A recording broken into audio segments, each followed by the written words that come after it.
Hello, U.S. history students. So, this week we are continuing our unit on industrialization and westward expansion. Where we left off last week, we were talking about waves of immigrants coming into the country, when they were coming, where they were coming into, why they were coming here.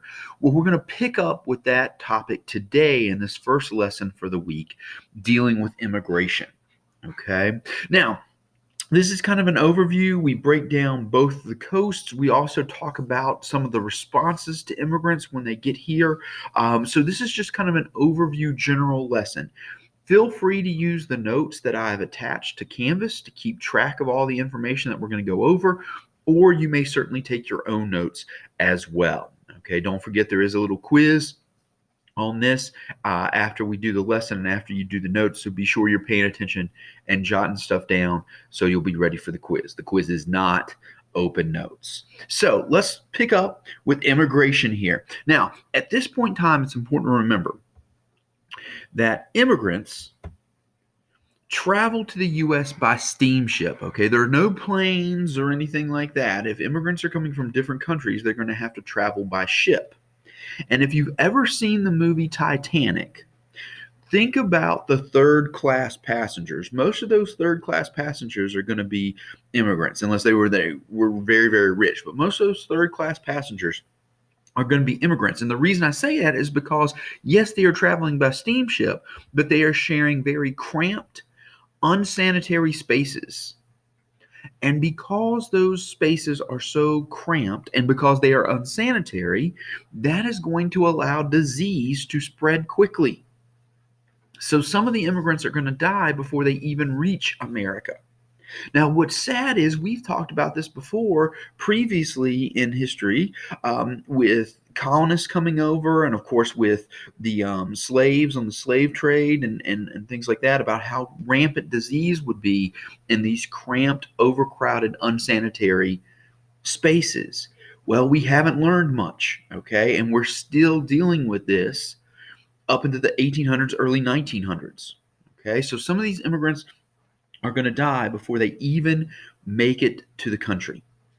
Now, most European immigrants are going to come in through New York. New York City is where they're going to come in. Okay, and the big immigration station in New York is Ellis Island, and it's located in New York Harbor. It is still there today. Now, today it is a National Historic Site. In fact, there is a great museum there dealing with immigration.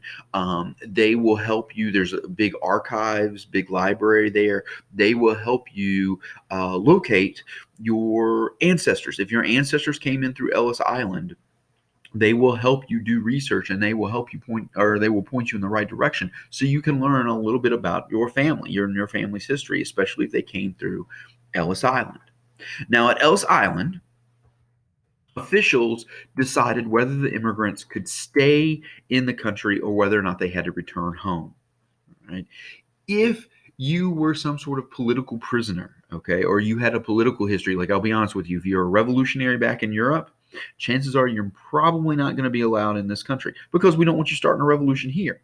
All right. Now, that's going to be a little bit harder to determine because people aren't going to be forthright with those records and that history. Another thing that's going to get you kicked out real quick is if you have a serious health problem or you have a contagious disease. You are going to be sent back home because we don't want it to spread here. I mean, we're very, very concerned about tuberculosis. We're very, very concerned about different types of the flu and things. So if you show up and you appear to be sick, you're going to be sent back home. Now, even though Ellis Island is where you are processed through, for a lot of immigrants, the first sight that they have when they arrive in the United States is this statue right here, the Statue of Liberty. Okay, this is often what immigrants see first when their ships arrive in New York from the voyage across the Atlantic. All right, and the symbol of hope, the symbol of welcoming. Okay, in fact, for a lot of immigrants, this is why they are coming: more liberty and more freedom. So for a lot of immigrants, this is the first thing they see, even before they get to Ellis Island. This is the first thing they see when they come in on the East Coast. Now, on the West Coast, all right, The West Coast is going to deal with a lot of immigrants from Asia. Okay. They are going to be processed through a station called Angel Island. And Angel Island is in San Francisco in California. Now, we've talked about this. Chinese immigrants are often the group that gets discriminated against the most. Okay. They have different skin color from us. They speak a different language from us. It's not based on Latin. A lot of your European languages are based on Latin or derived from Latin.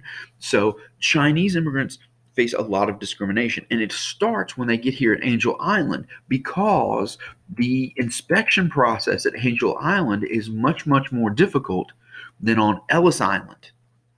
All right. So that's just further proof that Asian immigrants, especially the Chinese, are often discriminated against more than, say, European groups. Okay. And it's not going to be easy for a lot of European groups either. All right. Let's keep that in mind. Now, once you arrive here in the country, you begin the process of assimilation. Now, assimilation is we want you to adapt and we want you to adopt a lot of our customs. All right. We want you to be able to speak our language. We want you to recognize our laws, things like that. So we want you to fit in with the culture. All right. So we want immigrants to assimilate, to adapt, and to adopt our culture. But at the same time, we really pride ourselves. And I know it might not seem like this with some of the stuff you hear in the news today and with what we're going to talk about here in just a couple minutes, but we really pride ourselves in being a melting pot. Okay. We do want immigrants to assume our culture, to assimilate our culture. But at the same time, we pride ourselves in attracting all these cultures together. So while we want you to adopt the American culture, we also want you to keep your own culture. And that's what the melting pot is all about. It's different cultures blended together in the United States. So yes, there is definitely an American culture, and we want you to accept that.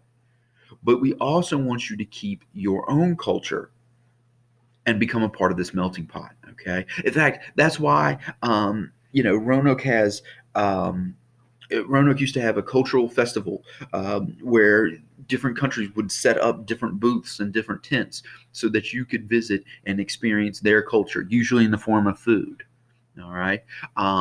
That's why we have Mexican American Heritage Month, African American Heritage Month, Asian American Heritage Month, Native American History Month. There are all these different months because we want people to celebrate their individual cultures, but at the same time become part of this bigger American culture.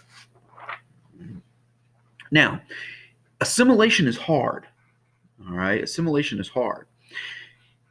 Oftentimes, though we want people to be blended and mixed together, oftentimes what ends up happening is different immigrant groups settle in ethnic neighborhoods and growing cities. Okay.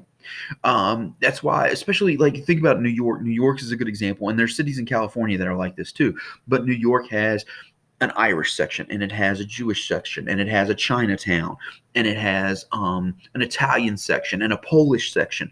It's because these immigrants, though they're assimilating into our culture, are still gathering around people that are like them. All right. And while they're gathered around people that are like them, they're still working hard to learn English, adopt American customs, and become American citizens. That's the process of assimilation. The organization that is key to helping with this are the public schools. The public schools play an essential role in assimilating immigrants into American society. I mean, think about it. If you're going to teach somebody to be American, where do you teach people? At school. And the idea is if we teach the children, then the children will go home and teach the adults. So the public schools are key in helping these immigrants assimilate and adopt American culture and American customs. Now, despite the fact that we pride ourselves in being a melting pot, despite the fact that we try to be welcoming with the Statue of Liberty and all that, when immigrants get to the United States, they often face hardship, and hostility. And one of the reasons that is, during the 1870s, there was a depression. It's not the Great Depression, but there was a depression. And of course, like in the Great Depression, wages were cut, production was cut, people started losing jobs. And we already talked about immigrants were often willing to work in dangerous conditions for low pay, especially the Chinese, okay? Chinese immigrants were willing to work in dangerous conditions for low pay. Well, it's during a depression. People are losing their jobs. People are seeing their wages cut. So these immigrants that are willing to work in dangerous conditions and low pay are going to be seen as a threat to Native Americans, okay, not Indians, but people that have been born in this country, okay. American workers fear that they're going to lose their jobs to the Chinese as well as other immigrant groups.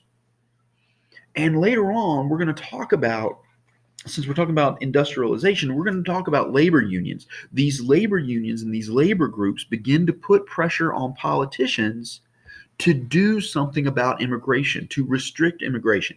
Again, we're focusing on the Chinese and the Asians because they are discriminated against the most. But I'll be honest with you, there are efforts to restrict immigration, period. Okay, because of this fear that immigrants who are willing to work for low pay and in dangerous conditions are going to take jobs from Americans. So we see a couple of pieces of legislation passed dealing with this. The first, in 1882, we get the Chinese Exclusion Act. That is specifically against the Chinese, and it bans all but a few Chinese immigrants. Okay. Besides the immigrants themselves, there is also prejudice based on religious and cultural differences. Okay, so besides the economic impact of all this, there are prejudice against people that are different religiously and culturally. And again, I'm saying that in the context of we still pride ourselves on being a melting pot.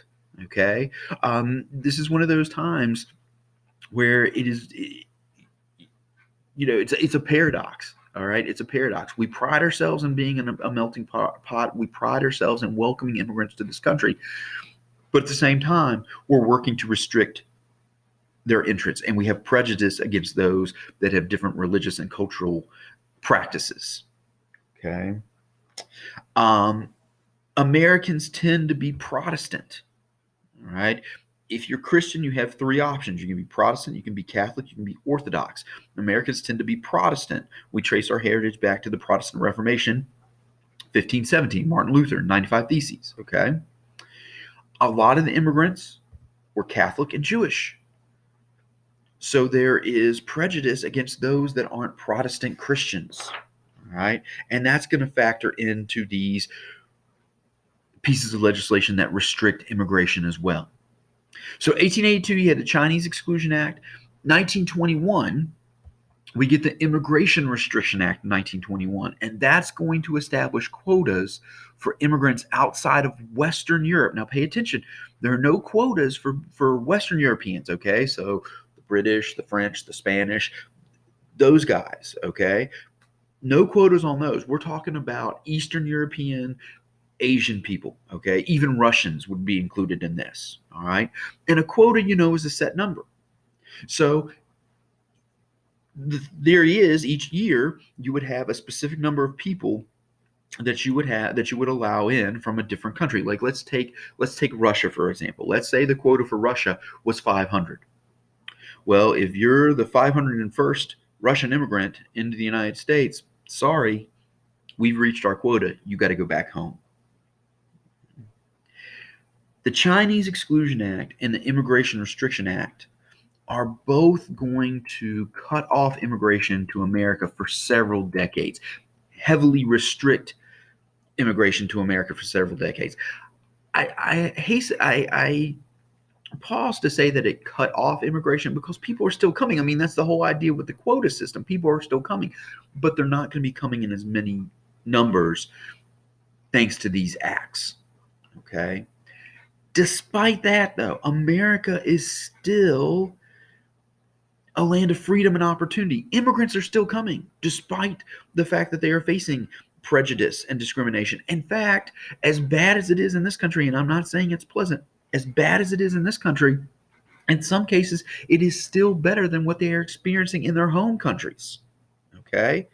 Yeah, they might be discriminated against here, but they're not being killed like they might be back in their home countries. Okay? And again, I'm not trying to defend the way we treat them. All I'm saying is America is still a place of opportunity for these immigrants, and they are still coming, and they are still contributing immeasurably to American society. That's why, once again, we pride ourselves on being this melting pot, okay? These immigrants are contributing to our society. We realize that. And so we want them to be American when they get here and adopt our culture and our customs, but at the same time, we appreciate their contributions and we're willing to put up with those different cultures that they bring with them, all in the name of this melting pot mentality. Okay, it's like the poem on the Statue of Liberty says, give us your poor, your tired, your huddled masses yearning to be free. We like that, even though we don't always show it. Okay, so that's going to wrap it up for immigration. Where we're headed the rest of this week is we're going to get more into industrialization. So we've talked about immigrants being able to work or willing to work in dangerous conditions and for little pay. Let's start looking at what these conditions are like. Okay, so we're going to start talking about urbanization. We're going to talk about new inventions. We're going to start talking about monopolies. What is going on in the industrial world that these immigrants are facing and these immigrants are working in, and Americans are working in as well.